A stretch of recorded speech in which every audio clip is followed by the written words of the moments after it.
So I want to take a moment before we get into the projects and the different art concepts that are going on and tell you about how I actually even got into this. So from the beginning, I've been an artist, I'm going to say since birth. I remember how it all started with my grandmother. We would go to church on Sunday mornings, or the prayer meetings on Wednesdays, and the Bible studies on Mondays, and and sometime I would just, I was a little kid. I don't even know if I was in kindergarten yet, but I didn't want to be there, and I'd want to act up or go to sleep or do something else, play with something. And my grandmother would always hand me a piece of paper and a pencil, and she'd be like, "Here, draw your grandmother something." And now I know she was just doing that so that I would just behave and keep me, occupied, so I wasn't disruptive to other people. But it turned out I had a skill for art. And so I would say for 20 years I studied art, and or 18. Let's go back a little bit. And 16, 18 years, I did summer programs. I had special teachers, uh, and when I graduated high school, my intent was to go to art school and become a professional artist. And my parents and school counselor and other grown-ups were like, "Don't do it." They're like, "You're going to be a starving artist. Artists don't make good livings. You're smart, and yeah, you're good at art, but you're also good at math and science. You should be an engineer." And at the time, I didn't even know what an engineer was, to be honest. So I grew up in Gary, Indiana, and to promote engineering in our school program, they would take us to the sanitation department, the water and sewer sanitation. And the engineers there would talk about how the sewer plant works and all this other stuff, especially up off of Lake Michigan with the steel mills and industrial area. It was a pretty industrious plant. But in my mind, I'm like, if this is what engineers do, hang around sewage plants, I'm pretty sure I want to skip that puppy. And but everyone told me, you'll make a better living, you'll have a better life, be an engineer, not an artist.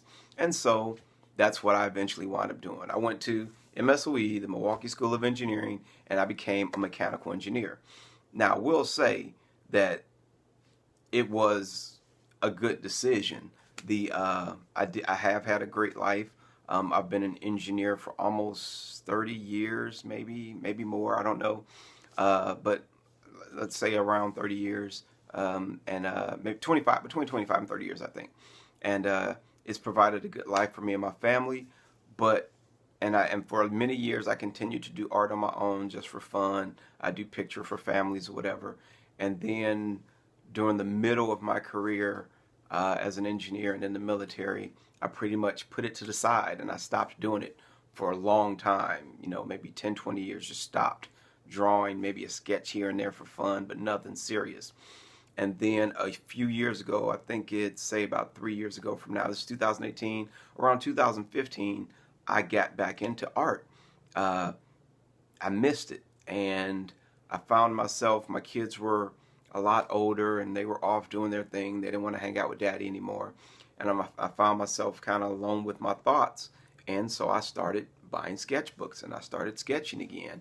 And I fell in love with art.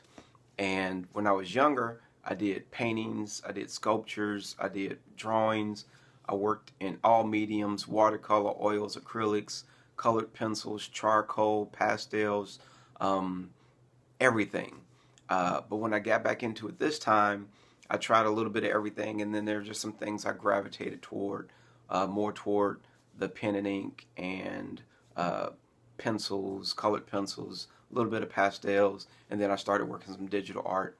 And over the past 3 years, I've really been trying to cultivate my skills back to a level that I think is acceptable to the public. And for 2 years, I really worked at the basics.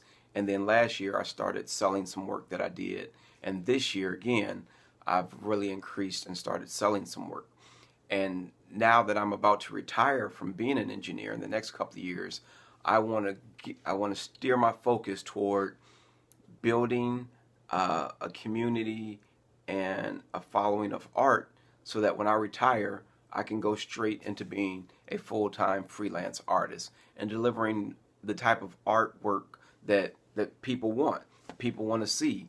I want to have my own. I don't want to have. I have my own IP, and I want to grow that brand and put that out to you all, and make sure that it's something that you like.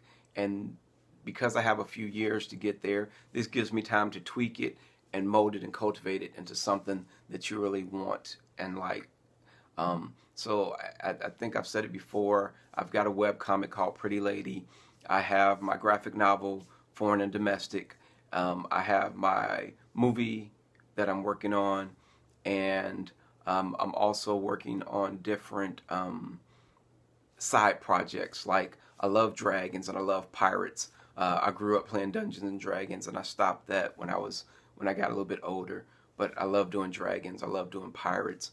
So things like that, and that's really what I want to get geared toward, is just putting out some high quality original art that people want, and maybe some prints for some of the more popular pieces. I'm not big into the prints. I'd rather people have the original work and them know that that's the only one like that. So when I was younger, that's what it was all about. It was painting one painting, and then that person is the only person that has that painting. So there are a lot of original Brad Scott oil paintings from when I was 16, 17, 18 that are scattered throughout the country, where it's a one of a kind. And I think that's a pretty cool thing to have, that this is the only one. So that's really what I'm going to get geared toward. But I'm also doing a lot more digital art now, and of course that's not the same. You can, send files here and there, but it's fun, and you can create some really dynamic and graphic content with digital art. So it's a medium that I'm growing to love. I'm not as proficient on digital art as I am traditional, but I'm getting there. And so part of this will be my journey into the digital art world as well. So that's just a little bit about my journey and how it came to be. And over the next couple of videos, I'll introduce some of the different projects, tell you a little bit more about myself, and then you leave comments. Do you want to know more about me and what I've been doing, how I came to this vector in my life? Or do you just show me the artwork and keep your ugly mug out of the picture?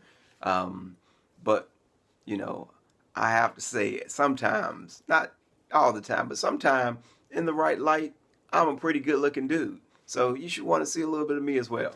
But thanks a lot for sticking through watching this, and there'll be more content to come. Thank you very much.